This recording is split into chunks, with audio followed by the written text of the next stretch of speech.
I'm going to Brighton today. Let's do this. A couple of days ago, I was asking myself, who am I?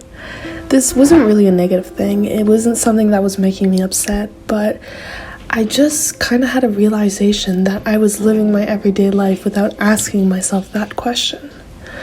So I decided that I was just going to go on a day trip alone to Brighton to reconnect and maybe find the answer to my question.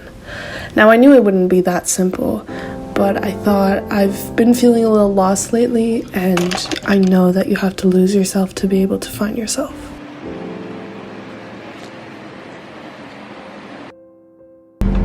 On my way down there, I wrote down an entry about who I was.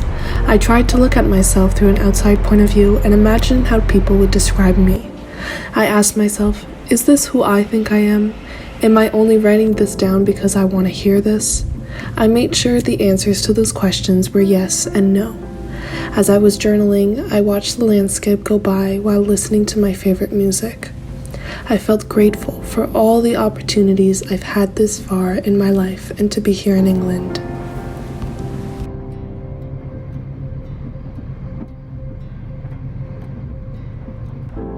When I got to Brighton, I told myself that whatever emotions I would feel during the day, I would feel them. If I felt like crying, I would cry, but if I wanted to be happy, I'd be happy.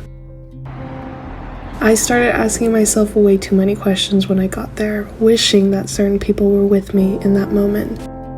At this point in time, I was wondering why certain friendships or relationships didn't work out. I was reflecting on these experiences, and I was asking myself once again what these friendships and relationships that didn't work out taught me. I was asking myself how I grew since then, or how I can grow further. I sat in a restaurant for almost 3 hours reading my book and journaling, reflecting on what life felt like in that exact moment. I tried to be as present as I could without thinking about what happened in the past that upset me, or without worrying about what might happen in the future. After, I walked along the beach and stopped for some donuts. I sat down on a bench to watch the sunset before a middle-aged man came and asked if he could sit beside me.